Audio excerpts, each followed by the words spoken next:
Mari kita bersatu dalam doa.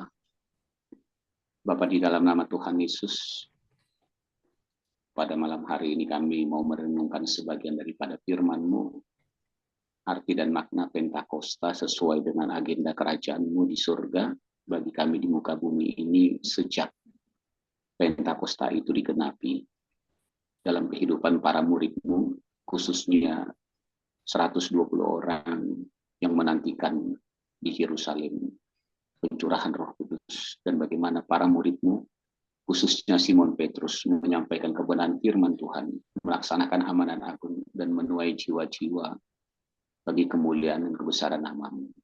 Di dalam nama Tuhan Yesus kami berdoa. Amin. Nah, Amin.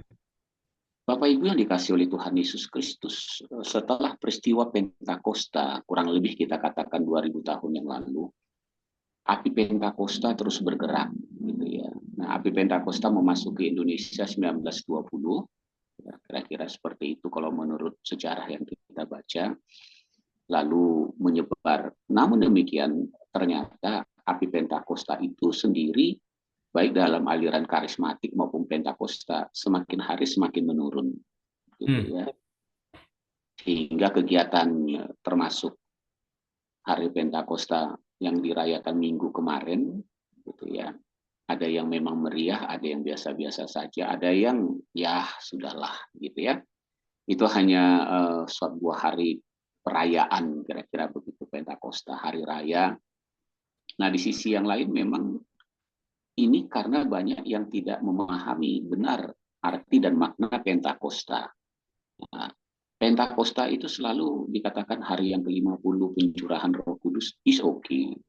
Tapi sebenarnya apa tujuan dari Pentakosta? Nah, saya hanya tidak menyampaikan doktrin, tapi menyampaikan pondasi-pondasi dari kita, karena saya pendiri dan pemimpin Star Mission, gitu ya.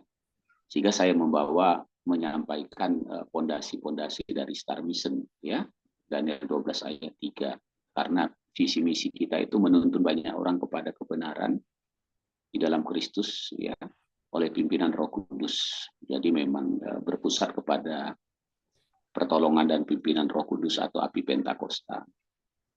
Nah, ini adalah sebuah sharing berbagi. Sehingga ketika saya berbagi, jangan saudara berpikir bahwa ini adalah patokan yang memang menjadi standar yang sesungguhnya. Saya tidak berani bilang begitu, tapi ini adalah kebenaran firman Tuhan yang memang kita tarik, ya, dipimpin oleh Roh Kudus ketika saya dilawat Roh Kudus tahun 1980, masih SMA kelas 2, gitu ya, sampai saat ini. Nah, sehingga saya membagikan ini dengan pengertian dari yang Tuhan kasih ke kita, ya.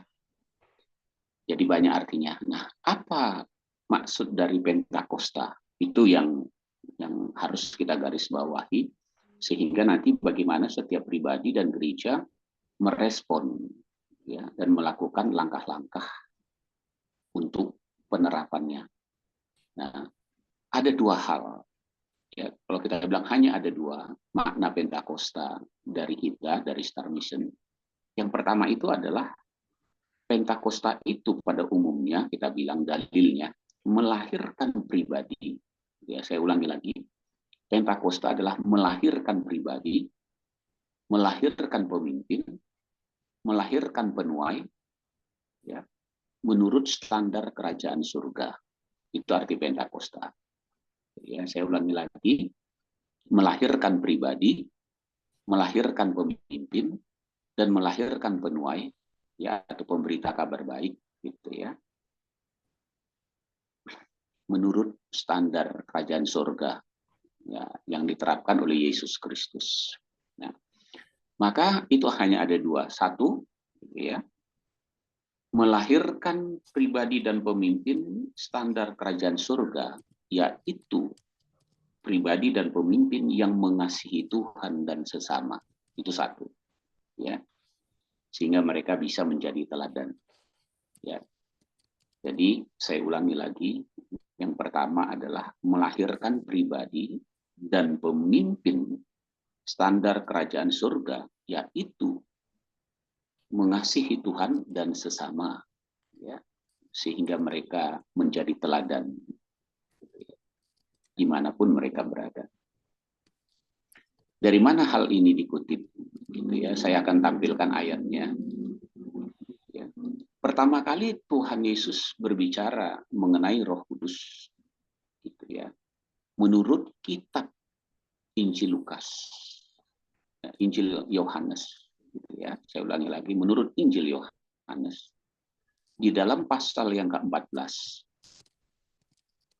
ayat yang ke-15 dikatakan demikian, jikalau kamu mengasihi aku, kamu akan menuruti segala perintahku. Nah, ini dia. Jadi, pesan dari Tuhan Yesus itu adalah, jikalau kamu mengasihi aku, kamu akan menuruti segala perintahku.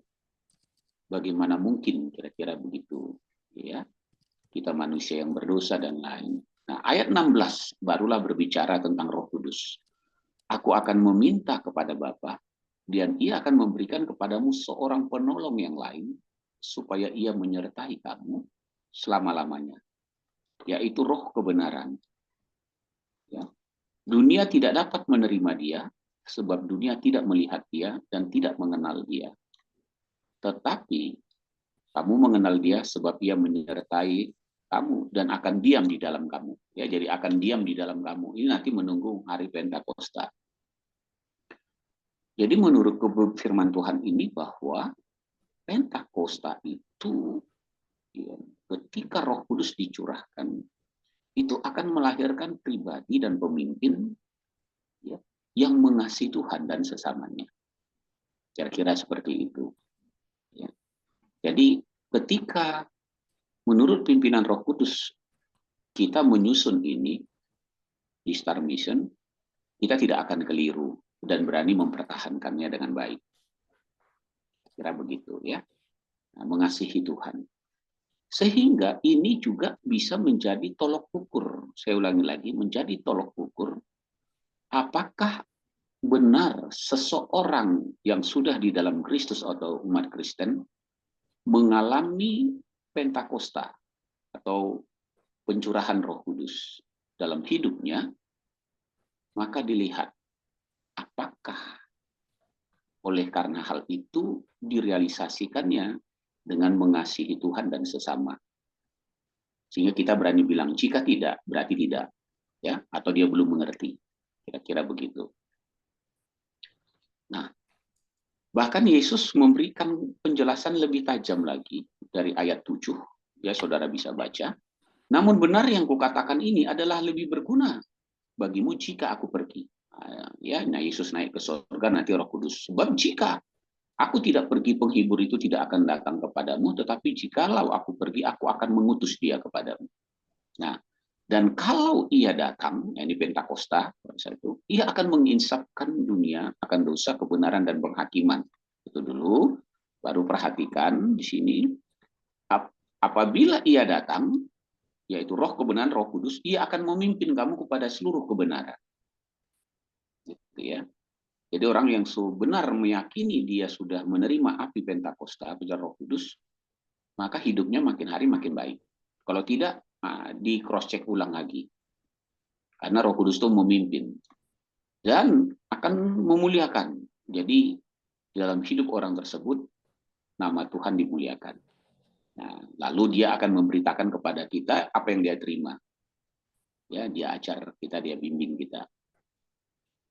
Sehingga kita dalam Star Mission menulis, ya, tulisan seberkas cahaya yang saya tulis, selalu saya tulis tutup dengan di bawahnya kreasi daripada Roh Kudus dan Dr. Saud MS. Artinya itu adalah hasil karya persekutuan Roh Kudus dengan diri kita.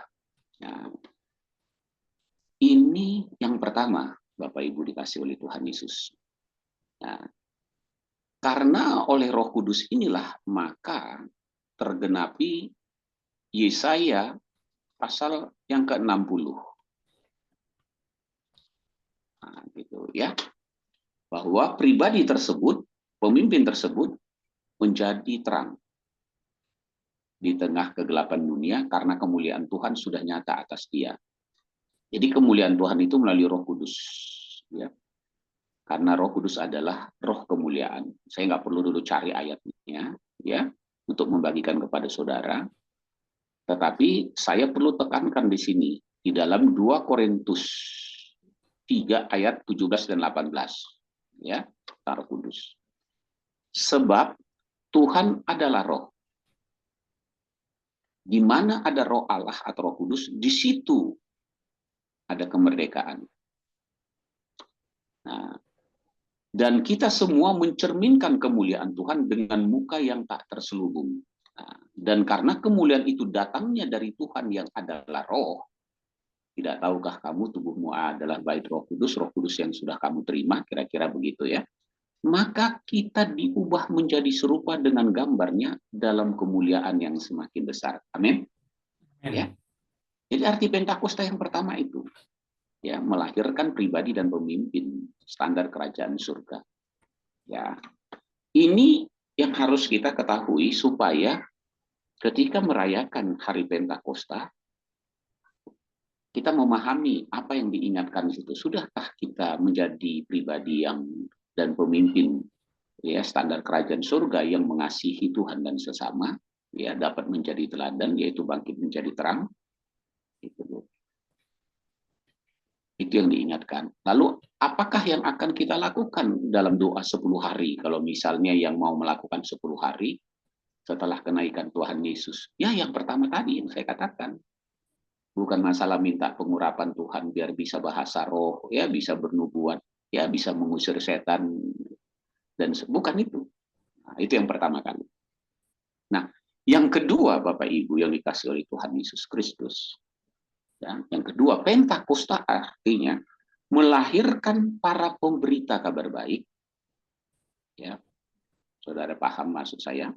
Melahirkan para pemberita kabar baik yang diurapi dan penuh kuasa. Nah, itu, ya, itu yang kedua, yaitu melahirkan para pemberita. Ini nubuatan termasuk Yesaya 60 yang dinubuatkan itu tentang Yesus. Ya. Jadi Yesus adalah contoh pribadi pertama menjadi terang. Kalau saudara, Pak, ini nubuatan Pak tentang Yesus. Ya, betul. Saya bilang, saya tambah lagi dikit kepada saudara supaya lebih paham. Makanya Yesus berkata di dalam Yohanes 9 ayat 5, selama aku di dalam dunia, aku adalah terang dunia. Jelas ya? Nah, oleh sebab itu, barang siapa mengikut Yesus dalam Yohanes 8 ayat 12, ya, dia hidup di dalam terang. Aku adalah terang kegelapan, melainkan ia mempunyai terang hidup. Lalu ditutup oleh, ya, Matius 5 ayat 14. Kamu adalah terang dunia. Jadi selain Yesus terang dunia, saudara dan saya adalah terang dunia. Jelas ya? Nah, maka kalau kita menjadi terang dunia, maka hendaklah terangmu bercahaya di depan orang, supaya mereka melihat perbuatanmu yang baik dan memuliakan Bapamu di surga. Nah, ini mengasihi Tuhan dan sesama. Rasul Paulus mengatakan itu dalam Efesus 5 ayat 8 dan 9. Ya. Nah, memang dahulu kamu adalah kegelapan, tetapi sekarang kamu adalah terang di dalam Tuhan. Sebab itu hiduplah sebagai anak-anak terang. Karena terang hanya berbuahkan kebaikan, keadilan, dan kebenaran. Oke, itu yang pertama untuk mengingatkan. Supaya kalau ada pertanyaan, Pak, Yesaya 60 kan tentang Yesus. Ya, tentang Yesus. Lalu Yesus, ya, meneruskan ke kita, karena ketika kita percaya sama dia, kita menjadi anak-anaknya. Penerus istilahnya, jejaknya. Nah, yang kedua yang saya katakan tadi, itu adalah nubuatan di Yesaya 61. Yang juga digenapi oleh Yesus dan digenapi oleh saudara. Ini Pentakosta. Roh Tuhan Allah ada pada, ya. Jadi hari Pentakosta, para murid yang ada di situ 120 orang, khususnya yang berdiri di situ adalah Petrus. Dia langsung berbicara memberitakan kabar baik. Yang saudara bisa baca Kisah Rasul pasal 2, ya. Itu Pentakosta. Dia memberitakan tentang Yesus. Nah, ia telah mengutus aku untuk menyampaikan kabar baik. Ya, menyampaikan. Jadi ada menyampaikan kabar baik, memberitakan pelepasan dan sebagainya. Oke. Jadi yang kedua yang mau kita katakan di sini adalah Pentakosta melahirkan pemberita kabar baik yang diurapi dan penuh kuasa. Ya, nah, untuk bisa menangani, untuk memberitakan pembebasan kepada tawanan yang terkurung terlepas, saudara kembali harus ingat Markus 16 ayat 16. Kira-kira begitu, ya. Markus 16 ayat 16. Ya. Siapa yang percaya dibaptis diselamatkan. Lalu 17, tanda-tanda ini akan menyertai orang yang percaya. Mereka akan mengusir setan demi namaku. Mereka berbicara dengan bahasa lain, mereka memegang ular, sekalipun mereka minum racun, mereka tidak dapat celaka, mereka meletakkan tangannya, orang sakit itu akan sembuh. Oke, ya. Nah, ini ditegaskan oleh Yesus lagi di Kisah 1 ayat 8. Ya. Nah, tetapi kamu akan menerima kuasa kalau Roh Kudus turun atas kamu, dan kamu akan menjadi saksiku di Yerusalem, memberita kabar baik. Oke, ya. Jadi dua itu adalah arti Pentakosta yang sesungguhnya. Saya ulangi, pertama, melahirkan pribadi dan pemimpin standar kerajaan surga, yaitu yang mengasihi Tuhan dan sesama, sehingga dia bisa menjadi teladan atau menjadi terang di tengah kegelapan dunia. Itu arti Pentakosta. Jadi bagi saudara dan saya yang merasa bahwa Pak, saya api Pentakosta ada dalam diri saya udah dibaptis Roh Kudus, istilahnya entah apalah, silakan, nggak apa-apa. Tapi recheck lah, coba, ya, mengasihi Tuhan dan sesama atau tidak, bisa jadi teladan atau tidak. Kalau tidak, mungkin ada pengajaran yang keliru atau pengertian yang keliru yang saudara sudah dapatkan. Nah, yang kedua adalah melahirkan para pemberita kabar baik yang diurapi dan penuh kuasa, yaitu dia memahami maksud dan tujuan penuaian atau utusan. Dia memahami maksud dan tujuan. Nah, ini penting saya kasih tahu bahwa Anda tidak boleh hanya mengusir setan dan segala-galanya kalau tidak tahu apa tujuan, maksud tujuan mengusir setan itu. Ya, karena kalau setan saudara usir dari menjadi seorang, Anda nggak tahu, nanti setan lihat rumah itu kosong, dia bawa lagi lebih banyak, orang itu lebih parah lagi. Ya, jadi tujuan daripada, ya, pemberita baik yang diurapi dan penuh kuasa itu harus ingat, yang saudara layani itu dikatakan begini, supaya orang menyebutkan mereka, orang yang saudara layani itu, pohon tarbantin kebenaran tanaman Tuhan untuk memperlihatkan keagungannya. Keagungannya bukan dari buta melihat, Bapak Ibu, ya, atau yang lumpuh berjalan. Walaupun itu bagian kemuliaan, bukan itu, tapi kata Yesus. Ya, tetapi yang dimaksud Tuhan itu keagungannya adalah mereka disebut pohon tarbantin kebenaran tanaman Tuhan.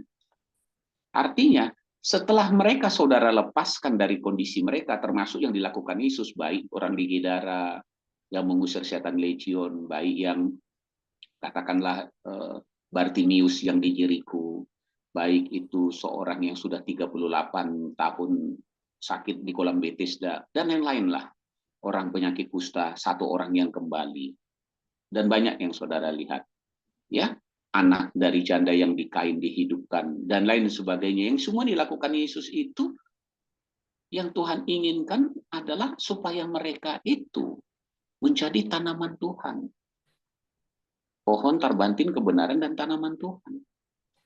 Itu bukan cuma sekedar dipulihkan.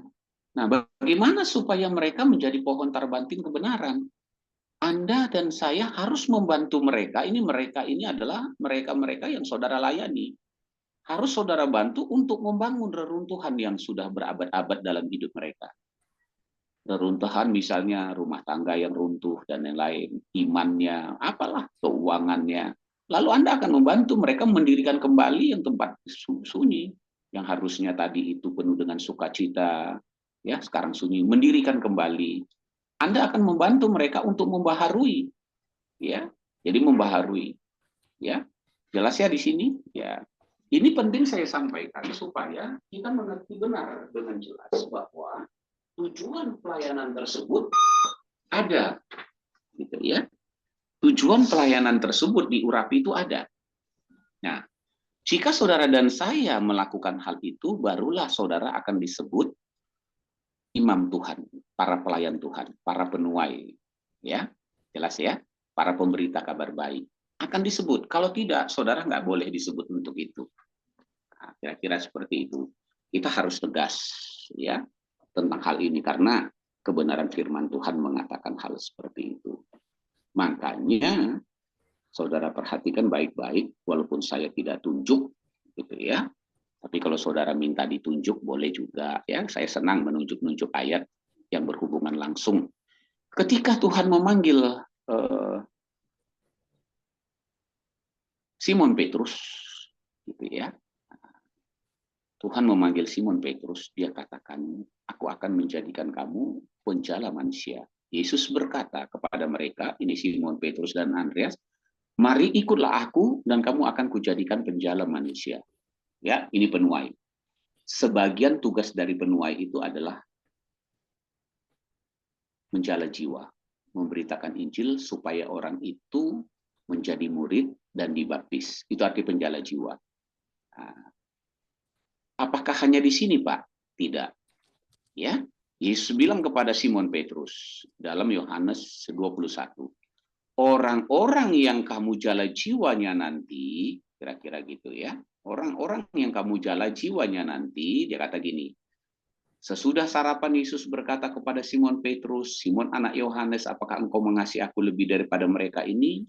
Jawab Petrus kepadanya, benar Tuhan, engkau tahu bahwa aku mengasihi engkau. Nah, kata Yesus kepadanya, gembalakanlah domba-dombaku. Jadi, saudara dan saya ketika pergi menuai memberitakan kabar baik, lalu orang itu percaya pada Yesus dan dibaptis, saudara harus menggembalakan dia. Pak, tapi saya nggak bisa menggembalakan, Pak. Itu bukan panggilan saya. Anda keliru. Jangan dikotak-kotak oleh sebutan-sebutan yang dikatakan Rasul Paulus. Ada yang jadi gembala, ada yang jadi penginjil, ada yang begini. Jadi tugas saya beda-beda. Itu adalah sebuah pengajaran. Tetapi pada real kenyataannya, tidak ada seorang penjala jiwa yang tidak menggembalakan. Sehingga saya di Star Mission menulis begini, jika saudara menjala jiwa, tidak mau menggembalakan, itu sama artinya begini, Anda ingin punya anak, tapi Anda tidak mau membesarkan anak Anda. Paham ya maksud saya ya? Pengen punya anak, nikah nih punya anak, tapi Anda nggak mau mengurus anak saudara. Nah itu artinya, ya paling tidak uruslah dia sampai dia selesai pendidikan SD, udah mengerti yang baik, paling tidak 12 tahun, tapi jangan Anda buang begitu dong. Nah, jelas ya? Nah, begitu. Itu sampai tegasnya begitu saya ngasih tahu dalam pengajaran saya sebagai pemimpin Star Mission, saya bilang gitu, Anda nggak usah menginjil kalau Anda nggak mau menggembalakan dia. Hah? Kenapa Pak? Itu sama aja Anda pengen punya anak bayi lahir, Anda tunggu-tunggu dia lahir dari rahim ibunya, lalu setelah dia lahir, oh Anda senang, haleluya dan yang lain, lalu Anda tinggalkan. Karena banyak gereja-gereja, pendeta-pendeta kurang ajar, saya katakan. Nah, saya berani bilang gitu dulu, Pak Dokter, itu kalau kita makin dengar, kepala kita pusing-pusing. Kurang ajar. Kenapa? Anda senang ketika dia terima Yesus, lalu dia bertobat, dibaptis, tapi Anda nggak mau menggembalakan dia. Nggak mau memelihara dia. Anda kurang ajar, namanya itu. Itu sama aja seorang ayah pengen punya anak, tapi Anda nggak mau membesarkan anak itu. Karena untuk membesarkan anak kan ada tanggung jawab Bapak Ibu. Betul tidak? Ya, supaya anak yang lahir itu hidup sehat dan lain-lain. Nah, itu maksud Yesus ini, gembalakanlah domba-domba. Ya, jadi saudara perhatikan baik ini. Sehingga tidak heran kepada bagi saudara dan saya ketika di dalam Matius 16 Tuhan Yesus mengatakan kepada Simon Petrus, ya, di atas batu karang ini, nah, ya, bilangnya nih, aku berkata kepadamu, engkau adalah Petrus, di atas batu karang ini aku akan mendirikan jemaatku. Apa arti jemaatku? Ya, yang kamu tuai dan yang kamu gembalakan. Paham ya? Sehingga kalau saudara misalnya, Pak, saya mau menginjil saja, hati-hati. Saudara harus bekerja sama dengan gereja tersebut atau satu gereja supaya saudara waktu menginjil ada yang menggembalakan, itu maksudnya gitu ya. Tetapi secara prinsip di hati saudara, saudara tetap bisa menggembalakan. Itu maksud Rasul Paulus. Ada jadi ini, jadi penginjil, ada pemberita, ada pengajar, ada begini. Itu maksudnya bekerjalah sama dengan baik, ya, dengan satu tujuan. Ya Pak, maaf Pak, saya cuma bisa, saya ini kan orang sekuler Pak, disuruh ikut menginjil, saya ikut Pak. Terus jiwa-jiwa yang saudara dapatkan nanti, puji Tuhan Pak, kita ada tim nanti yang akan mengembalakan. Itu baru tepat, gitu ya. Anda nggak mengerjakannya sendiri. Tapi kalau Anda mengerjakan sendiri, Anda harus juga menggembalakannya, gitu ya. Sehingga saya sendiri pun melakukan hal itu. Artinya orang-orang yang kita jangkau, saya menggembalakan mereka secara langsung dan tidak langsung. Secara langsung bagaimana Pak? Ada di dalam gereja kita, di mana saya ikut mengembalakan. Yang tidak ada di gereja teman saya, ya, rekanan saya. Tetapi orang tersebut tetap terkonek dengan saya, baik dengan telepon, baik dengan WA, siraman seberkas cahaya, dan lain-lain. Artinya, orang tersebut tetap ya terhubung dengan saya. Kalau ada masalah, ada apa, pengajaran saya berikan. Sampai usia tertentu rohaninya, ya, dia dewasa. Kira-kira begitu. Nah, Bapak Ibu dikasih oleh Tuhan Yesus Kristus, itu dua arti dari Pentakosta. Nah, gitu ya. Itu dua arti Pentakosta. Maka kita tanya, Anda merayakan Pentakosta? Iya. Sudah mengalami api Pentakosta? Iya. Berarti Anda menjadi pribadi dan pemimpin standar kerajaan surga, yaitu yang mengasihi Tuhan dan sesama. Dan Anda bisa jadi teladan dong, jadi contoh. Iya, Pak. Terus yang kedua, Anda juga jadi pemberita Injil, menjadi saksi Kristus yang diurapi dan penuh kuasa. Iya, Pak.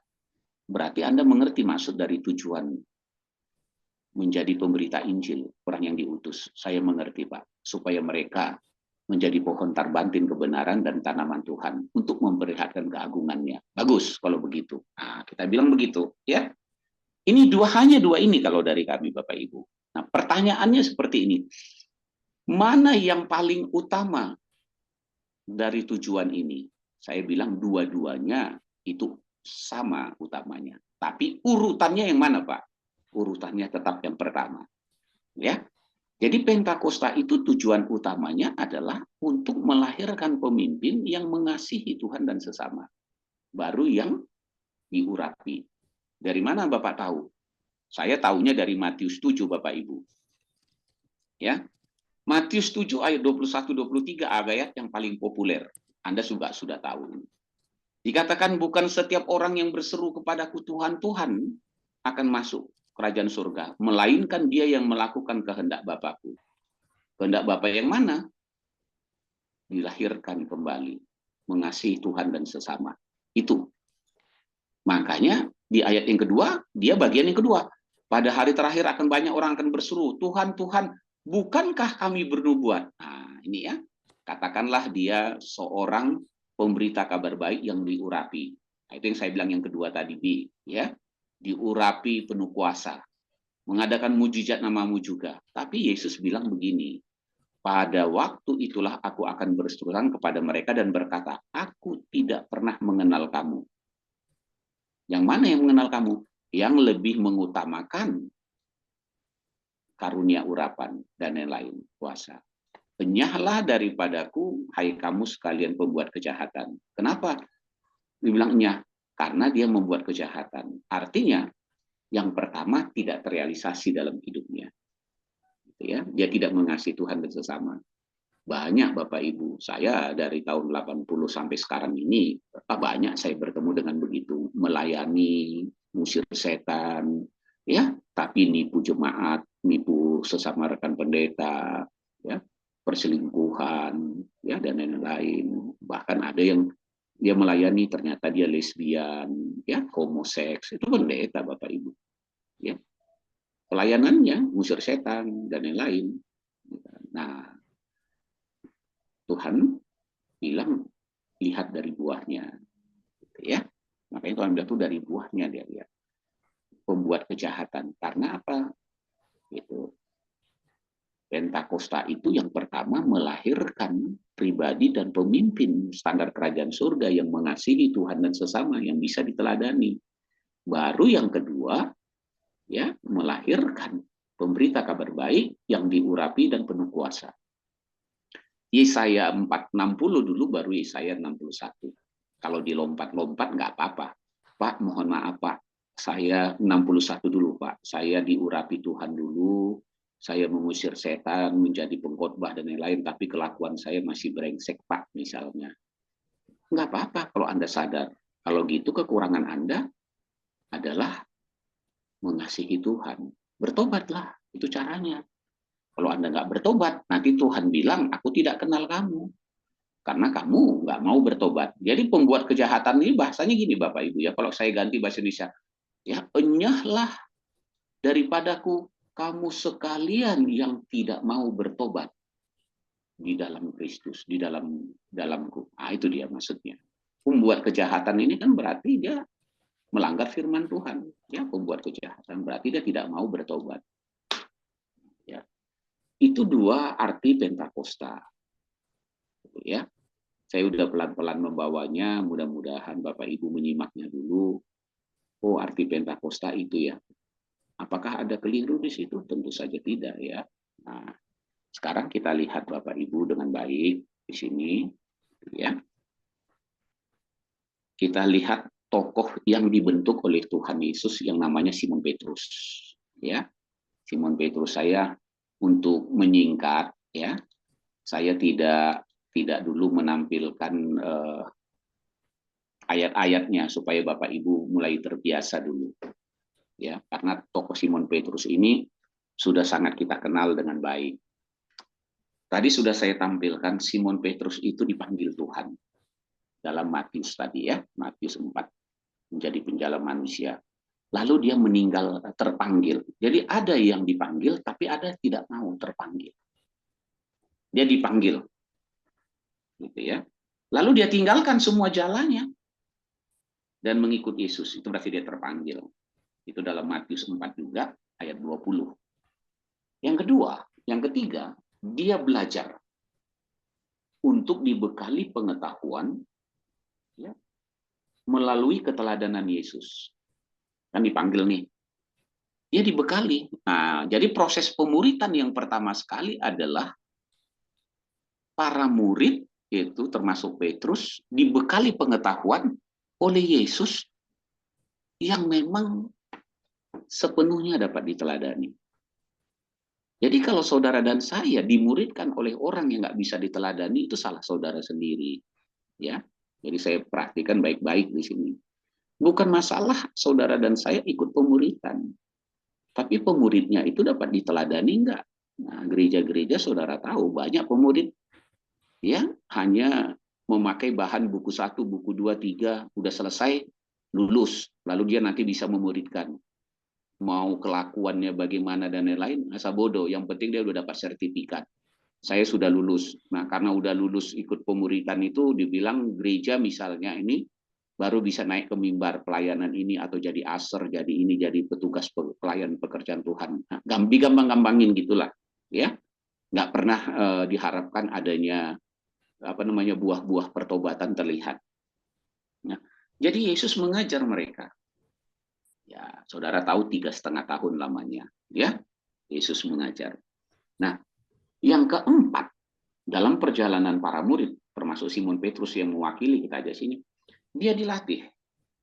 Ya, setelah dimuridkan, dipilih, dibekali kuasa dan dilatih. Itu tercatat dalam Matius 10. Ya, saudara bisa baca satu pasal. Mereka diutus untuk dilatih, mengusir setan, diberikan kuasa. Padahal kan belum Pentakosta. Namanya juga Yesus kan Tuhan, ya. Jadi dia bisa melakukan hal itu. Nah, kenapa saudara harus lihat bahwa Yesus ini waktu mengerjakan itu sebenarnya Yesus ini adalah peranan dari Roh Kudus itu sendiri pada masa itu. Ya, sebelum pencurahan Roh Kudus, Yesuslah menjadi mewakili peranan Roh Kudus. Karena kan Yesus ketika mau melayani itu, dia datang ke Yohanes Pembaptis, dibaptis, lalu diturunlah Roh Kudus dari surga, mengurapi dia, lalu ada suara, inilah anak yang kukasihi, kepadanya lah aku berkenan. Jadi Yesus bergerak itu di bawah pimpinan Roh Kudus. Nah, figurnya begitu. Ya. Sehingga saudara dan saya kalau memuridkan orang, benarkah saudara dan saya dapat diteladani atau tidak di Roh Kudus? Nah, Murid-muridnya begitu, ya, dibekali. Yang kelima, ya, murid terutama Petrus diberikan mandat dan otoritas. Saudara juga mengaminin itu, nanti saya yakin diberikan mandat. Saudara, walaupun Tuhan nggak bilang kepada saudara, saudara mengiaminin itu apa yang dikatakan Tuhan kepada Simon Petrus, ya, yang tercatat dalam Matius 16 ayat 15-19. Ya, di atas batu karang ini aku akan mendirikan jemaatku dan alam maut tidak akan menyentuhnya. Apa yang kamu ikat akan terikat, apa yang kamu lepaskan terlepaskan. Rata-rata semua para pelayan Tuhan mengaminkan itu. Padahal kalau ditanya, itu kan untuk Petrus. Betul kan? Untuk murid. Nah, karena saudara merasa jadi murid, ya saudara mengaminkan itu. Lalu memproklamarkan, ya. Selalu mengikat, melepas, merasa kuasa. Oke, kita bilang itu yang kelima. Yang keenam, perlunya pengenalan diri dan didoakan oleh Tuhan. Jadi Petrus ini mewakili murid-murid, mewakili saudara dan saya. Perlu kita mengenal diri kita juga dengan baik. Kadang-kadang kita ngomongnya berlebihan, sama seperti Petrus. Ya, nanti sebelum ayam berkokok, ya sebelum ayam kokok kamu menyangkal aku, tidaklah Tuhan. Ya, kira-kira begitu. Ya, dia bilang, enggak lah. Tuhan bilang dalam Matius 16, ya, iblis sudah menuntut untuk menampi engkau seperti gandum. Ya, tetapi aku sudah berdoa kepadamu, ya, itu Lukas 22 ayat 31, 34, 54 sampai 62. Ya. Aku berdoa supaya kalau engkau insaf baru kau kuatkan. Kita kenal diri kita, jangan terlalu berlebihan. Makanya Rasul Paulus bilang begini, janganlah kamu berpikir bertindak melampaui dirimu sendiri. Ya, kadang-kadang kita merasa kita melampaui diri kita. Ya, banyak hamba-hamba Tuhan merasa dirinya hebat. Ya, gitu. Seakan-akan dia pendeta besar, seakan-akan dia diurapi, lebih diurapi dari yang lain. Tidak ada kerendahan hatinya. Petrus juga begitu pada saat itu. Tapi ternyata sebelum ayam berkokok dia sudah menyangkal Yesus. Ya, nah mengenal diri. Ya, jadi kita perlu mengenal diri kita dengan baik. Ya, bukan menjadi supaya rendah diri, kita supaya kita rendah hatilah. Ya, Rasul Paulus sendiri juga mengenal dirinya sehingga dia bilang dari antara rasul aku yang paling hina. Ya, kerendahan hati. Ya, memberikan kesempatan kepada setiap orang. Puji Tuhan kalau di Gepas ini kita selalu memberikan kesempatan, ya, latar belakangnya apa, tidak ada masalah. Kalau dia sudah ditunjuk oleh Pak Joko, ditugaskan menjadi pembicara, silahkan. Ya, 2 berkat sekalian. Kalau sudah Anda percayakan dia khotbah, masa 2 berkat nggak kasih. Kalau cum-cum yang lain, mereka udah menempatkan siapa yang 2 berkat. Nah, kayak di gereja-gereja lah, seakan-akan yang lain itu tamu, dia gembala sidangnya di situ. Betul kan? Ya, saudara khotbah, gembala sidang yang 2 berkat. Kalau kita di Gepas, tidak. Saudara yang khotbah, saudara yang diminta untuk 2 berkat. Ya, karena kalau ditanya kenapa, ya saya bilang kepada Pak Joko, kalau sudah mempercayakan, memberikan otoritas kepada seseorang untuk menyampaikan firman Tuhan, biarlah dia memberkati sekalian. Ya, mengenai kita tidak tahu latar belakangnya, kondisinya sebenarnya, nanti Tuhan yang tahu.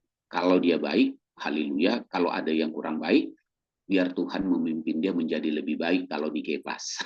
Amin, gitu ya. Nah, menjadi lebih baik. Iya, ya, aku di Gepas ini sampai bisa 2 berkat, padahal di tempat lain nggak pernah. Jaga baik-baik dirimu. Nah, itu tujuannya gitu, ya. Bukan karena apa-apa. Karena sudah pemberita firman, sesungguhnya itu otoritas dari Tuhan sudah dimiliki dia, ya, maka berikan kesempatan. Nah, itu sudut pandang begitu. Kalau ditanya, ya begitulah, ya. Kalau saya hadir biasanya begitu, saya minta ya sekalian saja dia yang apa namanya 2 berkat. Itu contoh. Nah, setelah pengenalan diri yang ke-8 yang dialami oleh Petrus adalah pemulihan dirinya dan pertobatan. Jadi ini penting Bapak Ibu. Ternyata Simon Petrus dan lain-lain, gitu ya, belum mengalami pemulihan diri dan belum bertobat. Ya. Sehingga mereka bertingkah macam-macam, dan Yesus perlu selama 40 hari untuk memulihkan mereka. Ya.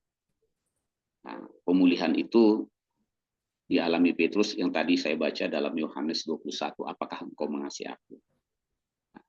Setelah mereka dipulihkan, ya, ini yang saya tampilkan yang sangat penting. Ini sangat penting, karena ini nanti inti daripada kebenaran firman Tuhan yang saudara sampaikan, yaitu yang tercatat di dalam Lukas 24, ya, ayat 45, gitu ya. Jadi saudara jangan pernah lupa, karena kalau lupa ini nanti saudara bisa keliru, bisa tersesat, ya. Jadi jangan lupa, Lukas 24 ayat 45 sampai 47, saudara dan saya tidak boleh lupa. Karena itu adalah yang paling dasar dari pengajaran Yesus Kristus. Kalau itu lupa, saudara akan digoyang kemana-kemari, itu repot. Ya. Juga nanti Matius 7 pun saudara bisa lupa. Ya, ayat 21. Kenapa? Kok Yesus ngomong begitu? Itu kan dalam ayat 7. Jadi nanti jadi kurang paham, ya. Nah, perhatikan di dalam Lukas 24 ini ayat 45, ya. Nah, lalu ia membuka pikiran mereka sehingga mereka mengerti kitab suci. Nah, gitu ya. Ternyata para murid termasuk Simon Petrus, termasuk saudara dan saya barangkali kira-kira ngomongnya begitu, belum mengerti tentang kitab suci. Cuman tahu ngutip-ngutip khotbah, ngomong-ngomong, tapi nggak ngerti sebenarnya apa tujuannya. Makanya dibuka pengertian oleh Yesus, lalu pengertian inilah dikasih tahu, ayat 46. Katanya kepada mereka, ada tertulis demikian, Mesias harus menderita dan bangkit dari antara orang mati pada hari yang ketiga. Ini berita kabar baik, Bapak Ibu. Ya, kalau ini saudara dan saya tidak mengerti, berarti saudara belum bisa memberitakan kabar baik. Karena saudara dan saya belum mengenal Yesus. Saya kunci dulu di sini, saya lari ke kisah Pasar Rasul 2. Itulah sebabnya karena Petrus sudah mengerti tentang hal itu, dia bercerita semua panjang lebar. Ini saya urutin ya, karena saya nanti berhenti di ayat yang 36. Ya, perhatikan baik-baik di sini. Nah, dia ngomong di sini, jadi seluruh kaum Israel harus tahu dengan pasti bahwa Allah telah membuat Yesus yang kamu salibkan itu menjadi Tuhan dan Kristus. Nah, itu dia. Ya. Itu dia. Sehingga para pendengarnya sangat terharu dan berkata, apa yang harus kami perbuat? Jelas ya? Jadi di sini yang mereka katakan. Nah, setelah itu saya masuk lagi ke 24. Ya, nanti balik lagi ke Lukas itu biar ke kisah para rasul. Karena ini supaya kita tahu. Karena ini yang dikatakan setelah api Pentakosta, apa yang kita responin, ya. Perhatikan baik-baik. Kita baca ayat yang ke-47. Tadi udah kan? Nah, ini tadi udah. Dan Petrus khotbahin ini, tatap, saudara baca begitu, ya. Sampai ke Daud dan lain-lain diceritakan semua. Nah, sebagai Tuhan dan Kristus. Ayat 47, perhatikan baik-baik. Dan lagi dalam namanya, yaitu dalam namanya, berita tentang pertobatan dan pengampunan dosa harus disampaikan kepada segala bangsa, mulai dari Yerusalem. Nah, kita lihat mulai dari Yerusalemnya kisah para Rasul 2. Itu loh, ya. Kisah para Rasul 2. Kita lihat ayat 39-nya. Nah, dikatakan di sini, kita lihat baik-baik. Setelah dia mengatakan tadi bahwa Yesus adalah Tuhan, menjadi Tuhan dan Kristus, dan mereka bertanya, pendengarnya, apakah yang harus kami perbuat, saudara-saudara? Perhatikan Bapak Ibu, ini peristiwanya begini. Kapan sih Pak orang bertobat? Nah, gitu ya. Orang bertobat ketika mereka mendengar bahwa Yesus mengasihi dia, bahwa Yesus sudah mati di salib bagi dia, dan dikuburkan bagi dia, lalu bangkit pada hari yang ketiga. Nah, itu istilahnya. Apa yang harus kami perbuat? baru dikatakan bertobatlah. Gitu. Ya, jadi bertobat itu karena Yesus sudah menggantikan dia. Makanya ketika saudara memberitakan kabar baik, orang terbalik. Karena kata Bapak Ibu, setelah diterima berita kabar Yesus, mereka bilang, apakah saudara percaya sekarang? Ya Pak, saya percaya. Maukah Anda menerima Yesus dalam hidup saudara? Ya Pak. Lalu dipimpinlah dia menerima Yesus. Kita bilang nggak begitu caranya. Nggak begitu. Setelah dia, apakah saudara sudah paham bahwa Yesus sudah mati bagi saudara gini-gini? Iya Pak. Lalu apa yang harus kami lakukan? Bertobatlah.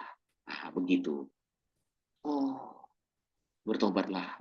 Karena dosa-dosa kamu itu sudah diampuni, jangan buat lagi itu. Oh gitu Pak. Ya. Setelah itu apa Pak? Hendaklah kamu masing-masing dibaptis. Sebelum dibaptislah dia baru terima Yesus. Jadi bertobat dulu baru terima Yesus, Bapak Ibu. Jadi bertobatan itu timbul karena mendengar. Karena begitu besar kasih Allah akan dunia ini sehingga dia kira-kira begitu bahwa Yesus Tuhan. Oh, Tuhan sudah baik sekali dia. Aduh, bagaimana? Saya bertobat, Pak.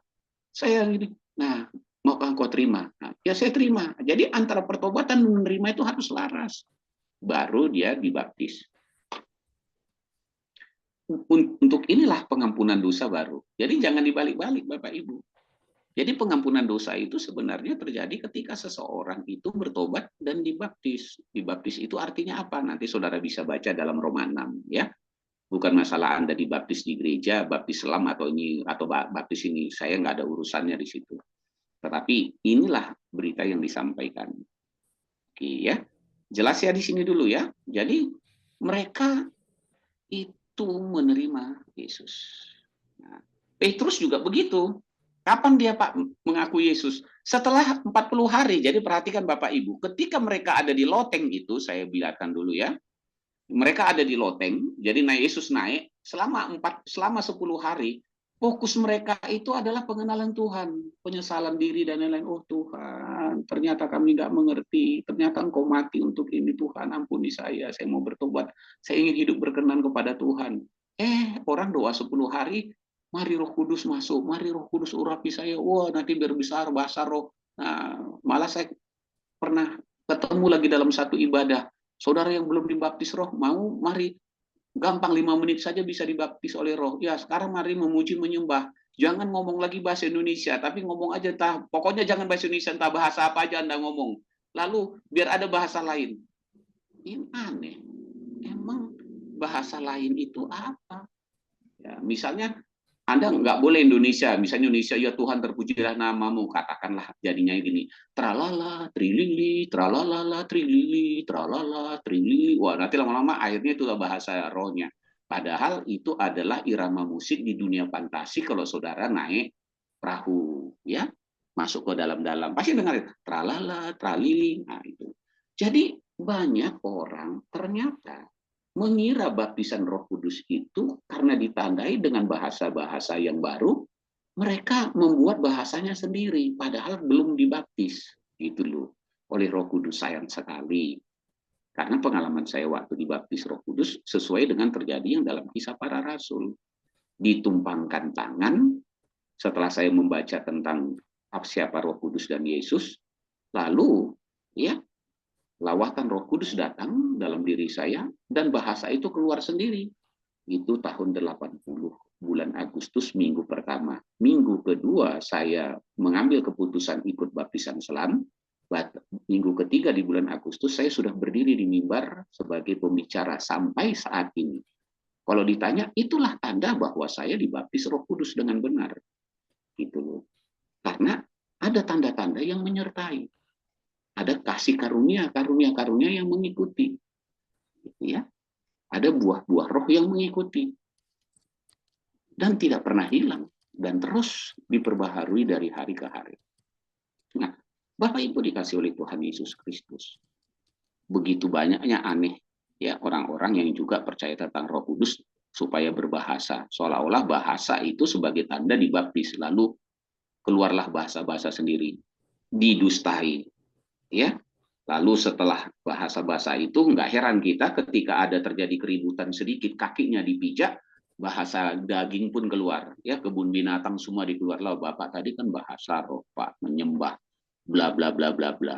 Masa cuman kesenggol dikit saja, ketumpah begini, udah binatang semua Bapak keluarkan dari mulut Bapak. Bapak kadang mulutnya bilang bahasa roh, tapi satu sisi kemudian dalam waktu singkat bahasanya udah bahasa binatang. Nah, kan nggak benar gitu. Karena bahasa roh itu untuk membangun dirinya sendiri. Jadi kalau saudara dan saya memang benar dikasih karunia bahasa roh, dan saudara berbahasa roh, harusnya hidup saudara menjadi lebih baik. Karena bahasa roh itu membangun diri sendiri. Dan bahasanya tidak hanya itu-itu saja. Karena waktu kisah yang pertama terjadi, saya sorot di sini, gitu ya.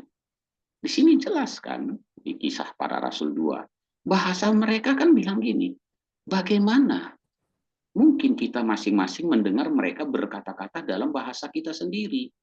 Bahasa yang kita pakai di negeri asal kita, bukan bahasa asal-asal. Laba bata laba lata pata bala bala pata laba laba. Saya juga bisa buat begitu, semua bahasa yang kayak gitu-gitu saya bisa. Tapi nggak ada artinya. Apa susahnya? Ya kan? Kalau mau pakai bahasa yang agak sedikit keren, saudara tahu bahasa Spider-Man, tahu ya Spider-Man ya? Ya laba laba laba laba laba laba laba laba syukur. Laba laba laba laba laba, ada dua tuh artinya Pak, spider laba untung. Ya enggak kayak gitu. Coba artikan itu apa? Di sini kan dia bilang bahasa itu kan ada bahasa Parsia, bahasa media, bahasa Elam. Kan mereka menceritakan tentang apa yang disampaikan. Ya, mereka itu mendengar, kita mendengar mereka berkata-kata dalam bahasa kita sendiri tentang perbuatan perbuatan besar yang dilakukan Allah. Jadi kalau saudara berbahasa roh, yang saudara bilang itu tanda saudara dibaptis roh, Anda bilang laba laba laba laba laba syukur misalnya, tralala tralili. Artinya apa itu? Nggak tahu Pak saya. Itu bukan bahasa roh. Gitu. Harusnya ada artinya. Gitu loh. Tapi di sini Pak katanya nggak tahu artinya, hanya Tuhan saja yang tahu. Ya yang bilang siapa? Gitu loh. Di sini bahasanya pertama sekali itu jelas. Gitu.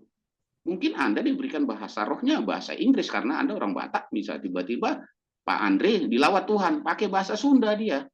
Eh, orang Sunda mendengarnya, Pak Andre, apa tadi Anda ngomong tentang Tuhan pakai bahasa Sunda? Apa artinya Pak ini? Oh, saya jadi mengerti. Makanya kalau dikasih karunia bahasa roh, minta untuk menafsirkan arti bahasa itu supaya jadi berkat. Kalau tidak orang lain yang menafsirkan, ini artinya ini Pak. Kenapa? Itu pakai bahasa saya sih Bapak. Tiba-tiba ya ada orang Jawa, Makassar pakai bahasa Batak, didengar oleh Pak Andre. Ini Andre ini ya. Andre Panjaitan, bukan Andre yang 123, itu kan bukan orang Batak ya. Andre langsung bilang, oh marulup-ulup tondiku, ya gitu lah. Lalu Pak Andre langsung menjelaskan, wah gitu, iya kompak semua, jadi benar. Kok Bapak tahu? Saya juga nggak ngerti itu yang dikasih. Lalu nanti masa iya? Terus pas kali pertemuan minggu depannya atau bulan depannya, marulup-ulup tondiku. Andre, kok itu aja? Bulan depan lagi, marulup-ulup tondiku. Ya Tuhan, gitu doang, gitu kan? Udah dikasih tahu itu doang, masa itu juga bahasa yang disampaikan? Ya, janganlah, gitu ya. Mendingan bahasa surga. Saudara tahu bahasa surga apa? Dalam kitab Wahyu, haleluya. Gitu ya. Makanya ada nyanyian selalu haleluya 12 kali. Itu contoh. Nah, Bapak Ibu yang dikasih oleh Tuhan Yesus Kristus, kita lanjutkan. Kalau Bapak Ibu sudah mulai pening, kasih tahu Pak, saya jadi pening Pak. Ya nggak apa-apa. Ya, karena apa? Ini memang pengertian daripada Pentakosta yang real sesuai dengan Alkitab supaya saudara jangan terkecoh. Ini pengalaman Petrus, ya. Lalu dia sudah dipulihkan. Nah, saudara, mereka sudah dipulihkan mereka diam di loteng itu selama 10 hari. Betul kan? 120 orang. Nah, pertanyaan kita nggak tahu siapa 120 orang ini. Paling tidak kita bisa bilang 11 murid dengan penggantinya 12 Matias, 70 murid. Oke, ada Maria di situ, Maria Magdalena, ada yang siapa lagi? Saudara bisa sebut. Ada Bartimius di situ, Pak. Ada karena Bartimius mengikut Tuhan. Ada yang katakanlah si kusta yang satu, ada di situ. Maria yang mau dirajam berzina, ya, ada di situ karena dia ngikut Tuhan. Semua orang yang mengikut Tuhan merapat sama dia, ada di situ 120 orang. Mereka inilah ya yang diurapi. Nah, maka masuk ayat ke-9, diurapi oleh Tuhan, pencurahan Roh Kudus. Ini diurapi kisah Rasul ini. Turun Roh Kudus diurapi. Lalu berdirilah Petrus berkhotbah. Nah, jadi dia langsung memberitakan kabar baik. 3.000 orang. Ya saudara perhatikan di sini ya. Orang-orang yang menerima perkataannya memberi diri dibaptis dan pada hari itu jumlah mereka bertambah 3.000 jiwa. Oke. Selanjutnya apa, Pak? Setelah berita itu, mereka memuridkan. Ya. Mereka bertekun dalam pengajaran rasul-rasul. Ini berarti apa, Bapak Ibu? Ada dua berarti. Berarti yang 3.000 orang itu bersedia untuk dimuridkan. Nah, saudara dan saya ketika sudah percaya pada Yesus, sudah dibaptis, tapi nggak mau dimuridkan, nggak lucu namanya, Pak. Ya, nggak ada niat untuk dimuridkan dengan sungguh-sungguh. Ya enggak lah, ini mereka bertekun dalam pengajaran rasul-rasul. Nah, yang ngajar ini rasul-rasul, termasuk Rasul Petrus, yang dapat diteladani. Makanya Pentakosta itu melahirkan pemimpin. Mereka muridkan. Nah, ketika mereka dimuridkan, lalu mereka bersatu. Ya, ada kesatuan. Mereka percaya bersatu, telah menjadi. Ada persekutuan. Nah, jadi kalau saudara misalnya baca gitu, oh Pak, di sini ada marturia, ya. Ada didaskalia pengajaran, iya. Terus apa lagi yang bilang? Ada koinonia, iya. Mereka persekutuan koinonia. Terus ada diakonia, iya. Mereka membagikan satu dengan yang lain. Ini kan ada membagi-bagikan, diakonia. Ya. Nah, jadi kalau dibilang gereja-gereja, Anda dengar istilah itu jelas bersatu, koinonia, mengajar, ya, didaskalia, ya. Nah, di sini kan mereka selalu belajar, mereka ya bertekun dalam pengajaran didaskalia. Yang ngajarnya rasul. Kalau yang ngajarnya, nah ini kita bilang, Pak, kalau ngajarnya nggak kayak gitu, Pak, gimana? Oh, yang ngajarnya Matius 23. Nah, yang ngajarnya Matius 23, Pak, karena mereka udah menduduki gereja ahli-ahli Taurat, orang Farisi menduduki kursi Musa, kira-kira gitulah misalnya ya. Dibilang ini, turutilah dan lakukanlah sesuatu yang diajarkannya kepadamu. Tetapi janganlah kamu turuti perbuatan mereka, karena mereka mengajarkannya tidak melakukannya. Brengsek banget nih. Nah, begitu jadinya. Ya kalau nggak ada lagi yang baik, ya Anda tetap aja di situlah, apa boleh buat. Kenapa? Karena pendeta-pendeta, pemimpin-pemimpin Anda orang munafik semua, kan ada orang munafik nih. Nanti saudara akan jadi ayat 15. Apa ayat 15-nya? Anda akan dibuat mereka, kamu akan menjadi orang neraka dibuatnya, 2 kali lebih jahat dari pemimpin kamu. Karena apa? Iya Pak, habis pemimpin saya sendiri bohongin saya Pak. Ya, saya diajarin Pak begini. Terus dia bilang gini, Pak Bu ya gini, ya kita perlu uang nih gini-gini. Oh gitu. Ya itu jual aja rumahnya atau gini-gini. Oh diajar, oh ya Pak pinjam uangnya Pak. Terus nggak dikembali-kembalikan. Ya, Anda makin sakit hati, kurang ajar ini. Nah lama-lama Anda marah. Gitu kan ketika Anda bilang Pak kembalikan dong. Gitu aja dikembalikan. Akhirnya ribut. Karena apa? Karena kan mereka tidak melakukan firman. Apa yang mau dicontoh? Dibilang sabar, mereka nggak sabar. Karena mereka mengajarkannya tetapi tidak melakukannya. Nah, kalau dia pemimpinnya itu laki-laki, masih muda, ganteng, udah tua pun ganteng, lalu dilihatnya ada anak gadis di rumah, akhirnya dipacarin juga anak gadis kita. Ya kan jemaat juga dipacarin. Kan gitu-gitu. Kenapa? Kan dia nggak melakukan firman Tuhan, bercinah dan lain sebagainya. Karena mereka tidak melakukannya. Itu risikonya kan bahaya. Tidak boleh berdusta, mereka berdusta. Tidak boleh memiliki, mereka ingin memiliki milik orang lain. Ya, tidak boleh membunuh, Anda juga bisa dibunuhnya. Karena mereka tidak melakukan. Nah, sekarang masalah pertanyaannya, mau dipimpin oleh orang-orang seperti ini? Ya kalau masih mau ya pantaslah gereja di Eropa kosong. Kenapa gereja-gereja di Eropa kosong itu sering kasih ya? Kita bilang ya di Amerika, di Eropa kosong ya, gereja-gereja besar kosong. Ya karena yang mengajarkan pada saat itu nggak bisa dituruti kelakuannya. Padahal Yesus bilang kalau di dalam Kristus nggak begitu. Di dalam Kristus itu ajarkanlah mereka melakukan segala sesuatu yang keperintahkan kepadamu. Karena kamu sendiri sudah melakukannya. Kalau belum, nggak usah ajarkan. Ya, belajar saja. Karena apa? Karena nanti ketika kamu melakukannya, kamu tahu ringan berat kesulitannya apa. Sehingga tadi saudara bilang ketika Bapak Ibu melakukan ini, saya ingatkan ya, saya udah pernah lah naik ke gunung ini. Di gunung ini ada jurang. Siapin bahan ini Pak, supaya ini. Dulu saya nggak pernah, nggak tahu. Akhirnya saya babak belur. Di situ ada ular Pak. Ingat bawa ini, bawa itu, jangan lupa. Jadi dia udah tahu, ngasih tahu. Karena apa? Dia sudah lewati. Nah, gitu. Tapi kalau tidak, ya ngomong aja. Makanya saudara, di GEPAS ini kita izinkan dulu semua orang belajar menyampaikan kalau mereka masih baru-baru. Tujuannya dalam proses belajar supaya nanti mereka menjadi lebih baik. Gitu. Nah, lakukan supaya nanti tahu apa yang mau kamu sampaikan itu di mana tingkat kesulitannya. Nah, ini yang dilahirkan oleh Yesus Pentakosta. Makanya ketika dia diurapi Pentakosta, oh Petrus ini nggak ada lagi. Kita katakan cacat celahnya nggak ada Petrus. Nah, Pak, bagaimana Pak dengan kuasa dia pelayan ini? Oh, enggak, mantap banget Petrus. Ya, waktu itu mereka takut, ya nggak bisa ngusir setan, ya, ya. Oh, ini karena kamu kurang percaya, ya, seorang anak yang kerasukan setan. Waktu perahu mereka mau karam, ini Petrus waktu berjalan di atas air goyang. Di sini nggak lagi dia. Ketika dia ketemu orang yang apa namanya seorang laki-laki yang lumpuh sejak lahirnya, dia nggak kabur. Ada nih pendeta, ini saya tahu. Saya datang sama dia, pelayanan ada berapa orang. Terus dia bilang gini, Pak dokter, kenapa? Bapak yang ke rumah sana aja ya. Kenapa emangnya? Udahlah Bapak lihat aja ke sana. Saya ke sana aja Pak. Waktu saya datang ke sana, loh, ini kan ada jiwa yang dalam keadaan sakit berat atau ada ya gini. Setiap ada yang berat aja disuruhnya. Ya dia cari yang murah-murah aja. Gitu. Yang gampang-gampang gitu kan, yang ada makan minumnya macam di situ dia. Kan dibagi-bagi kan. Oh ya nanti Pak dokter ya, bisa. Oh nanti yang ini yang lain. Oh dia lari tuh dari masalah yang berat. Nah, saudara perhatikan di sini, laki-laki sejak lahirnya lumpuh, nggak takut dia.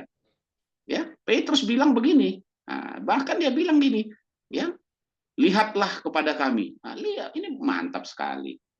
Jadi ketika ada orang menghadapi masalah sesuatu, kalau saudara udah diurapi, pribadi yang memang sudah dipersiapkan Tuhan, ya lihatlah kepada kami. Lalu orang itu dia bilang, emas dan perak tidak ada padaku, ya. Nah, tetapi apa yang kupunyai kuberikan kepadamu demi nama Yesus orang Nazaret, berjalanlah. Ini luar biasa Bapak Ibu. Dia diurapi dan penuh kuasa, dan dia menjadi pribadi yang udah berbeda sekali, ya, menjadi terang. Makanya ketika orang-orang mengagumi, kan dia didewa-dewakan istilahnya, dipuja-puja kan dia, ya, karena menyembuhkan itu. Tapi dia bilang, oh bukan, jangan. Istilah orang nggak mau sombong lah. Ini memang bukan karena kami. Makanya dibilang ini Bapak Ibu, apapun yang saudara layani, yang namanya oleh karena karunia, itu semuanya itu karena pekerjaan Tuhan semata. Tetapi kalau saudara bisa menjadi orang yang mengasihi Tuhan dan sesama, menjadi orang yang baik, bertobat, itu persekutuan Anda dengan Tuhan. Tapi kalau saudara melayani, persekutuan Anda dengan Roh Kudus, tapi Roh Kudus yang dominan di situ. Anda cuma mengimani saja. Tetapi kalau hidup mengasihi Tuhan, Anda yang ambil keputusan, Roh Kudus yang tersenyum menolong. Saya ambil keputusan berubah. Nah itu, makanya dia bilang, Tuhan lebih mengutamakan yang pertama, yaitu saudara mengasihi Tuhan dan sesama, itu dalam pertobatan, hidup benar, menjadi contoh teladan, daripada karunia. Karena nanti kalau saudara sudah masuk di bagian yang pertama, bagian kedua otomatis Bapak Ibu. Bagian dua otomatis. Saya berikan contoh. Ini terakhir ya. Nanti saya bilang ini supaya saudara lebih paham. 2 Timotius 2. Nah, ini contoh nih. Petrus bilang kepada Paulus bilang kepada muridnya, dia bilang gini, ya, Timotius, nah saya kira gitu, dalam rumah besar bukan hanya terdapat perabot dari emas dan perak, melainkan juga dari kayu dan tanah. Nah, yang pertama dipakai untuk maksud yang mulia, dan yang terakhir untuk maksud yang kurang mulia. Nah, kamu bisa dipakai lebih daripada yang sekarang. Bahkan setidak-tidaknya sama dengan saya, kata Paulus. Dan juga bisa lebih, karena Yesus juga bilang begitu. Kamu bisa melakukan hal-hal yang benar. Untuk bisa lebih, katanya gini, jika seorang menyucikan dirinya dari hal-hal yang jahat. Nah, saudara perhatikan, ini kan yang pertama kan, bahwa Pentakosta itu melahirkan pribadi dan pemimpin ya yang memenuhi standar kerajaan surga, yaitu mengasihi Tuhan dan sesama. Nah, kalau mengasihi Tuhan dan sesama, maka perbuatan jahat dalam diri dia kurangi sampai habis-habisnya. Nah, ketika dia menyucikan diri, ia dipandang, ia akan menjadi perabot untuk maksud yang mulia. Kenapa? Ia dikuduskan, dipandang layak untuk dipakai tuannya. Terus disediakan untuk setiap pekerjaan yang mulia, kan gampang. Waktu saya memimpin kegiatan 10 hari, ini yang saya ajarkan, Bapak Ibu, jangan minta urapan ya, bahasa roh atau yang lain-lain. Oh gitu Pak. Terus apa? Mari kita tanggalkan semua beban dosa yang masih merintangi kita supaya kita dikuduskan, dipandang layak oleh Tuhan. Sehingga kondisi kita menjadi lebih baik. Urapan dan kasih karunia Tuhan juga jadi lebih baik. Terus jika ada di antara kita yang masih ada gontok-gontokan, mari bersatu. Karena Mazmur 133, alangkah indahnya apabila kamu diam dengan rukun. Seperti minyak dari kepala ke janggut dan ke jubahnya turun. Seperti embun dari Bukit Hermon. Ke sana Tuhan perintahkan berkat itu urapan. Oh gitu ya Pak. Ayo mana masih ada yang sini yang kurang ini, mari berdamai semua. Saya rapikan semua. Ayo siapa yang masih gak usah jujurlah. 10 hari bukan minta urapan Roh Kudus, tapi minta supaya hidup kita makin berkenan sama Tuhan.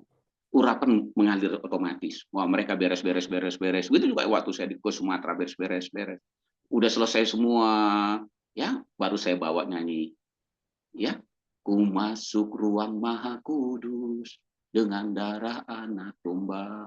Terus nyanyi, lama-lama udah kayak gitu, udah ada aja yang entah ada aja manifestasi, entah yang di sana lah berteriak, oh haleluya, saya melihat, mas silakan nggak apa-apa, saya bilang jalankan saja. Ada yang holy laughter, ada yang begini, ada yang langsung berdiri memberikan kata-kata nubuatan, itu sendirinya aja mengalir. Gitu biar saudara tahu. Karena apa? Karena gitu ya, ia akan menjadi perabot rumah untuk maksud yang mulia. Ia dikuduskan, dipandang layak untuk dipakai tuannya, dan disediakan untuk setiap kalau disediakan untuk pekerjaan yang mulia kan berarti karunia urapan itu diberikan lebih lagi. Itu salah satu rahasianya, gitu ya. Nah ayat-ayat yang bawahnya ini ayat arahan bimbingan. Hindari, jangan ada hamba Tuhan nggak boleh bertengkar. Ya kan bilang seorang hamba Tuhan nggak boleh bertengkar. Ada di sini saya dengar para hamba Tuhan, pelayan Tuhan yang masih bertengkar karena komisi A, komisi B, komisi gini. Mari berdamai semuanya. Tulus, benar-benar tulus dari hati menyesal. Mari, yang wanita boleh berpelukan, yang laki-laki berpelukan, tapi jangan lesbian, jangan juga homo. Seperti ya. Nah, semua saya ingatin benar-benar gitu loh. Semua gini dengan hati. Nah, mereka lakukan. Setelah kita mempersiapkan, Pak, kalau ditanya, Pak, kalau gitu Bapak sedang lakukan apa itu, Pak, sama mereka? Saya mempersiapkan mereka, gitu ya. Nah, saya mempersiapkan mereka menjadi lahan yang tanah yang baik. Amin. Bukan supaya firman Tuhan itu, Roh Kudus itu nggak masuk di pinggir jalan, di tanah yang berbatu-batu di semak, tapi tanah yang berbaik, yang baik, yang bisa berbuah 10 kali lipat, 30, 60, 100 kali lipat, terserah urusan dengan Tuhan. Kira-kira begitu. Nah, itulah yang harus kita lakukan dan gereja lakukan. Silahkan bagaimana caranya kita mempersiapkan orang-orang ya terjun di dalam marturia untuk bersaksi. Jadilah pemimpin ya yang memenuhi standar Kristus. Gitu. Bukan masalah saudara berpendidikan teologi S1, S2, S3.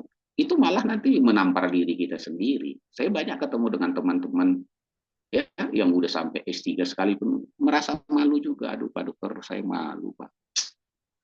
Saya udah S3 jadi dosen lagi begini, tapi kelakuan saya begini, mereka nggak tahu. Tapi kan ada yang tahu Pak orang itu. Ya begitulah Pak. Makanya jangan terlalu terjebak dengan pendidikan, jangan terlalu gini. Iya Pak Dokter, ternyata memang harus mengasihi Tuhan nomor 1 dulu. Iya Pak, memang begitu. Nah, ya. Jadi Bapak Ibu, kita perlu tahu hal-hal seperti ini. Tetapi sekalipun kita keliru, Tuhan nggak tujuannya untuk mengintimidasi saudara. Saudara dan saya bukan sedang dihakimi dengan penyampaian saya, tapi kita diberikan koreksi bahwa kalau kita keliru ya kita perbaiki saja. Amin. Ya, kita perbaiki untuk mencapai agar api Pentakosta itu terrealisasi dalam diri kita, yaitu pertama kita menjadi pribadi dan pemimpin, ya, sesuai standar kerajaan surga yang mengasihi Tuhan dan sesama, ya, bisa jadi teladan, jadi contoh. Baru yang kedua, kita menjadi pemberita kabar baik, ya, yang diurapi dan memiliki kuasa. Sehingga yang nomor satu, nomor dua ini terus bertambah. Yang satu makin meningkat, yang B-nya terus meningkat. Itu kata Rasul Paulus. Yang tadi Pak, saya ini pribadinya begini Pak, iya. Saya dipakai masih kurang-kurang, yang kurang mulia Pak, kecil-kecil. Ya udah. Terus kamu mau yang dipakai yang mulia? Iya Pak. Ya udah, tanggalkan semua. Ya perbaiki supaya kamu dipandang layak, dikuduskan. Oh iya Pak. Lalu urapan juga datang, gitu ya. Lalu nanti ketika Tuhan Yesus nggak akan bilang enyahlah kamu, gitu. Karena yang pertama sudah kita lakukan, menjadi pribadi dan pemimpin, ya, yang mengasihi Tuhan dan sesama, yang bisa diteladani. Nah, ini yang perlu kita pahami dengan baik. Amin. Amin. Amin, ya. Amin, ya. Amin. Ini permintaan dari Pak Joko untuk saya uraikan, ya. Saya sampaikan supaya kita tahu benar apa arti api Pentakosta. Jangan terlalu sibuk dulu ke sana. Jadi saya ulangi lagi, api Pentakosta, dua tujuan utamanya. Pertama adalah menjadikan saudara dan saya menjadi pribadi dan pemimpin, ya, yang mengasihi Tuhan dan sesama, sehingga menjadi contoh. Nah, yang kedua, ya, itu adalah saudara dan saya menjadi pemberita kabar baik, ya, yang diurapi dan penuh kuasa. Cuma dua, tapi kita tahu maksudnya. Kenapa? Nanti kalau saya melakukan yang kedua, supaya saya bawa mereka masuk ke yang pertama. Semua begitu. Oh, dia udah saya lepaskan, Pak, udah gini. Oh, kayak gitu, jadikan dia, bimbing dia untuk menjadi pribadi dan pemimpin yang berkenan kepada Tuhan, mengasihi Tuhan. Lalu setelah itu utus dia lagi. Gitu-gitu aja. Kerjaan kita cuma itu doang. Ya, itu aja kerjanya. Ya udah, balik lagi lihat buahnya, terus pekerjakan, percayakan. Akhirnya, ya, kita bisa menjamin bahwa dalam pelayanan kita itu diperkenankan oleh Tuhan. Kalau ditanya kenapa, dari mana kita tahu? Ya dari kehidupan kita sendiri kita tahu. Dari kehidupan kita sendiri. Semua janji-janji Tuhan itu tergenapi semuanya tanpa terkecuali.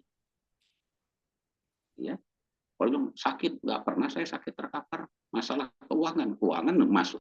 Yuk di Yesaya 60 dibilang kekayaan bangsa-bangsa akan datang, kamu nggak akan kekurangan. Terus apa lagi? Anak-anakmu jadi anak panah hingga gak perkasa. Terus mau bilang apa? Gitu. Nah, itu diberikan Tuhan untuk menjamin sehingga kita bisa mengerti. Inilah yang mau saya bagikan kepada saudara. Ya. Mari responi. Yang pertama, gereja juga begitu. Mari gereja-gereja, saya bilang begitu, komunitas-komunitas, jum-jum gitu ya. Nggak usah terlalu banyak orang bilang gaya begini, gaya begitu. Ya, tetap aja dulu fokusnya bagaimana agar mereka bisa mengasihi Tuhan dan sesamanya. Terus kedua, mereka bisa menjadi pemberita kabar baik yang diurapi dan penuh kuasa. Itu aja dua itu. Fokusnya di mana, Pak? Fokusnya tetap yang di pertama. Karena nanti ketika saudara mengasihi sesama, fokus yang kedua datang. Aduh, Pak, saya punya teman, Pak. Ya, kenapa? Dia sakit, Pak, dikuasai setan, Pak. Dia bangkrut, Pak. Rumah tangganya berantakan, Pak. Tuh, kamu mengasihi dia? Iya. Kalau gitu, beritakan kabar baik. Kamu kan diurapi dan kuasa. Oh iya, iya, Pak. Iya. Tuhan tolong saya. Supaya gini. Dia pergi, dipulihkannya. Dia bisa mengerjakan itu karena Tuhan menyertai dia. Janji Tuhan tergenapi. Karena kamu mengasihi aku. Nah, di mana buktinya Bapak Ibu ya? Nah, ini penting. Yohanes 14 ini banyak orang suka lupakan. Ya, saya katakan kenapa? Karena yang banyak orang merasa Pak dokter tuh ngomongnya kayak gitu ya. Masa nomor satu mengasihi Tuhan? Lah karena firman Tuhan yang bilang begitu, bukan saya. Di dalam Yohanes 14, saudara juga bisa baca, ya. Karena Yesus sendiri yang ngomong, bukan saya. gitu. Karena kita kan sebagai dokter nggak perlu banyak ayat-ayat yang nyelimet, tapi ayat-ayat yang berhubungan langsung kita harus tahu. Yesus bilang kok, ya kalau kita mengasihi dia, apalagi udah dipimpin oleh Roh Kudus, wah ya dijamin Yesus itu mantap banget. Dia yang menjamin, bukan saya ya. Dia bilang sendiri kok. Dia bilang sendiri. Nah, dikatakan ya ini. Kita baca dulu ayat 21. Barang siapa memegang perintahku dan melakukannya, dialah yang mengasihi aku. Nah, ini pertama, ya. Ini yang paling pertama Pentakosta. Dan barang siapa mengasihi aku, ia akan dikasihi oleh Bapakku. Dan aku pun akan mengasihi dia dan akan menyatakan diriku kepadanya. Immanuel. Ini kan nggak main-main, ini luar biasa. Makanya ketika saya dapat anak setelah 3 tahun, ketiga anak saya beri nama Emmanuel di belakangnya. Anak Emmanuel, Yesi Emmanuel, Daniel bintang Emmanuel. Saya tempel nama itu. Dan akhirnya memang tiga-tiganya nggak ada menyusahkan, ya. Kayak anak panah semuanya. Yang di Jerman menyelesaikan, ya, yang di Indonesia, ya, ujian-ujiannya di atas 9 semua, nggak nyusahin lah. Sudah jadi pegawai semuanya, ya, kerja. Nah, ini cara Tuhan. Nah, ayat 23 lagi dia bilang nih. Jawab Yesus, jika seorang mengasihi aku, ia akan menuruti firman-Ku. Dan Bapakku akan mengasihi dia. Terus apa lagi? Dan kami akan datang kepadanya dan diam bersama-sama dengan dia. Keren banget Bapak Ibu. Gitu kan? Keren banget. Nah, ini yang kurang diperhatikan. Gitu loh. Kurang diperhatikan oleh gereja dan pribadi. Kalau saya nggak mau lari-lari jauh-jauh mengasihi Tuhan. Nanti makanya waktu itu langsung saya mendirikan pelayanan kasih tahun 83 sesuai jemaat di Makedonia 2 Korintus 8. Uang jajan saya kumpulkan, lalu saya beli beras. Setelah udah sekian lama saya beri kepada jemaat yang kurang mampu. Karena saya datangi mereka, saya besuk mereka. Kalau doa pagi jam 4 saya datang ke rumahnya, saya ketuk, masuk jalan, ya saya datangi benar-benar sampai akhirnya 2 pagi rame. Ke gereja juga rame. Istilahnya gitu. Nah, kenapa kalau ditanya bisa begitu? Ya karena memang itu Tuhan bilang. Gitu. Sehingga kita juga nggak terikat dengan uang. Ya, ketika usia saya 50 tahun, ya itu sudah dari orang bilang nggak ada perpuluhan, udahlah dari 10%, 20 dan lain-lain, akhirnya sampai deh 80%. 20% saja sudah lebih dari cukup, gitu ya. Cara Tuhan itu aneh kok. Yang penting apa Pak? Mengasihi. Mengenai urapan saya nggak tahu saya urapannya apa dalam diri saya ya. Yang saya tahu cuma mengasihi Tuhan. Ketika saya pergi pelayanan, saya pergi begini, udah dia yang memerintahkan saya. Saya tinggal taruh tangan saya saja dengan sungguh ya dengan penuh iman. Tuhan yang bekerja, bukan saya. Saya nggak ngerti itu. Saya bilang saya nggak ngerti kenapa bisa begitu terjadi. Saya nggak tahu. Mereka juga bisa bernubuat, bisa dekat. Saya juga nggak tahu. Jangan tanya ke saya. Karena itu bukan nggak ada urusannya dengan saya. Saya cuma lakukan. Amin. Tapi kalau untuk mengasihi, saya tahu. Karena itu memang pergumulan saya bersama Tuhan. Untuk bertobat, saya tahu. Karena itu keputusan saya bersama Tuhan dan Roh Tuhan menolong. Tapi kalau urusan karunia, aduh saya nggak tahu itu. Gitu ya. Saya nggak tahu. Itu murni urusannya ke Tuhan. Saya hanya menjalankan perintah saja. Kalau ada yang sakit, tumpangan tangan, ada urus setan, usir aja, lakukan gini. Ya, nggak ada perlu. Gitu. Dan saya nggak tahu itu kenapa dia bisa sembuh, kenapa setan itu pergi. Saya tahu karena ada firman-Nya bilang gini, saya lakukan ya harus tunduk. Karena itu firman Tuhan. Amin. Ya. Misalnya Yohanes 4 ayat 7, Yakobus 4 itu, tunduklah kepada Allah, lawanlah kepada iblis. Iblis, apa susahnya, Pak? Ayat itu. Bilang tunduklah kepada Allah. Ya saya kan mengasihi Tuhan sebagai saya tunduk. Terus lawanlah iblis. Ya lawan aja, sikat aja dia, udah selesai. Nggak usah panik-panik. Orang ada mau ikut pelayanan, saya ajak ikut, ayo Pak pelayanan, misalnya ini ya. Pas kali udah ketemu pelayanan, 2 keliling aja kayak orang panik. Waduh Pak, saya lupa berdoa Pak. Gitu. Saya pagari dulu rumah tangga saya, usaha saya. Terus ada lagi tiba-tiba, waduh Pak, ada manifestasi Pak. Ya Tuhan tolonglah saya. Nah, apaan sih panik? Gitu. Apanya rupanya? Apa serangan balik? Nggak kenal saya serangan balik. Nah, bilang gitu. Pak dokter ada serangan? Nggak ada serangan balik. Siapa yang ngajar ada serangan balik? Kalau ada serangan balik, itu karena Anda nggak mengasihi Tuhan. Itu aja. Ya, kalau mengasihi Tuhan kan nggak mungkin. Anda sudah tunduk kepada Tuhan. Tuhan bilang kalau kamu mengasihi aku akan tinggal, aku akan bersama engkau, aku akan menyatakan diri kepadamu. Apa masalahnya, Bapak Ibu?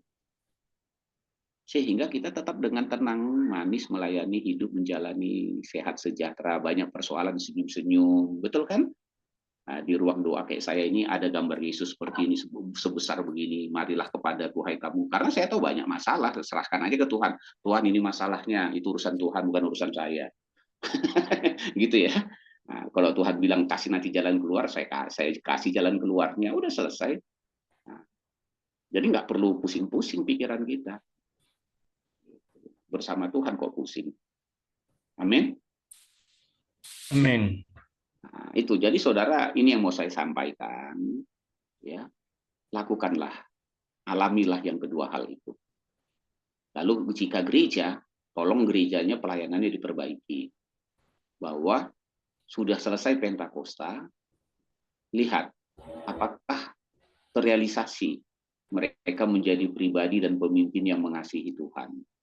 Kalau belum, lakukan terus pengajaran, lakukan terus pelayanan dengan baik dan benar. Nah, para pemberita-pemberita Injil, ya, utusan-utusan sudah nggak diurapi, ya. Kalau belum, mungkin karena yang pertamanya belum. Benahi yang pertama, itu aja.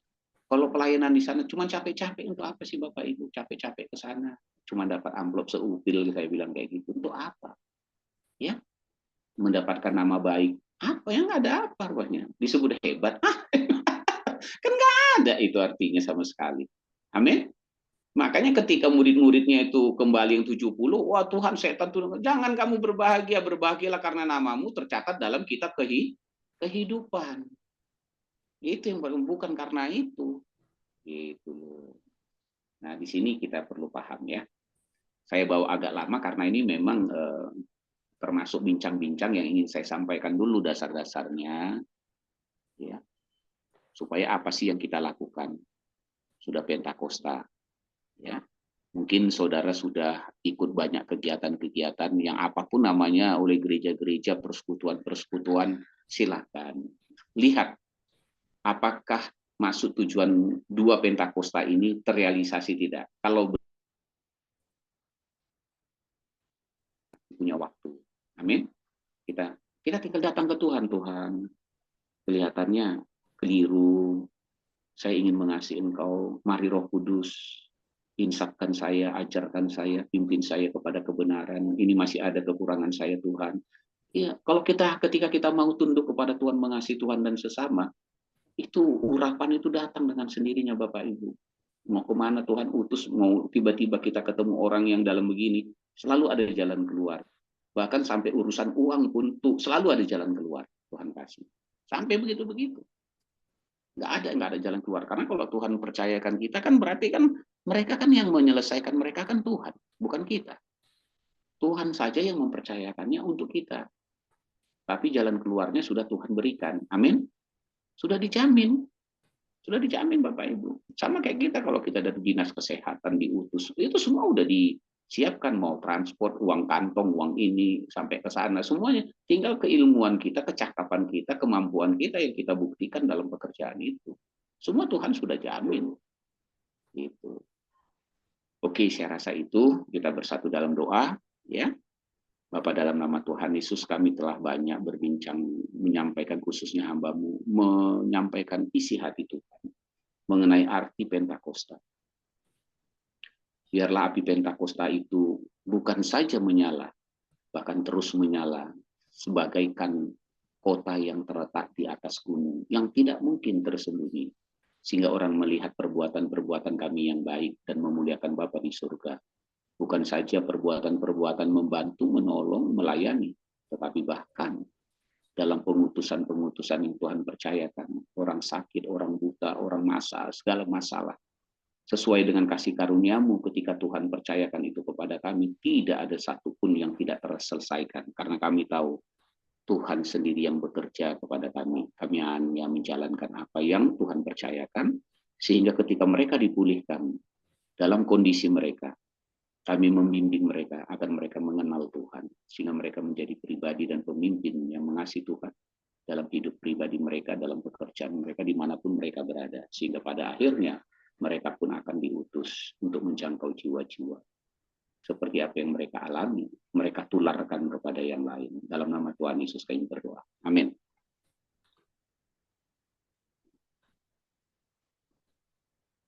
Saya serahkan kepada Pak Joko atau